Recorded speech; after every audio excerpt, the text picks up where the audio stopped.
বৃহস্পতিবার ভোর 5:30 নাগাদ ডিএসপি ডিবি স্বপন কুমার চক্রবর্তীর পিছন ধাওয়া করে এক মোটর বাইককে আটক করে। যাকে আটক করা হয়েছে তিনি হলেন দুবরাজপুর থানার অন্তর্গত গোপালপুরের বাসিন্দা 29 বছর বয়সী শাহাবুদ্দিন খান। তাকে আটক করার কারণ হলো ওই যুবক মোটরবাইকে করে আনুমানিক 6 কুইন্টাল অবৈধ কয়লা পাচার করছিল। তার কাছে কোনো বৈধ কাগজপত্র না থাকার কারণে পুলিশ তাকে এবং তার মোটরবাইকটিকে আটক করে। 14 নম্বর জাতীয় সড়কের ওপর আটক করা হয় এবং তার থেকে জানা গিয়েছে এই সকল কয়লা বাস জোরে থাকা একটি ইটভাটায় নিয়ে যাওয়া হচ্ছিল। সিউড়ি টাইমস, সিউড়ি বীরভূম।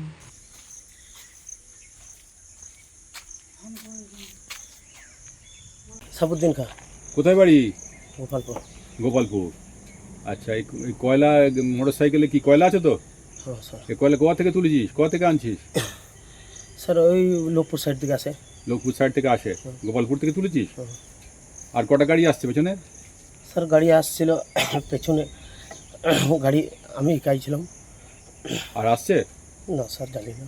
এখন তো কোন ভাড়া নিয়ে যাচ্ছিলি কয়লা? সব পুরা মাল বেটে স্যার। হ্যাঁ, পুরা মাল তো সবাই জানি। কোন ভাড়া নিয়ে যাচ্ছিলি বল? স্যার ভাটা নিয়ে যায় না, এই ঘোড়া ঘরে ঘরে দিই। ঘরে ঘরে দাও ফেরি করে? ঠিক আছে।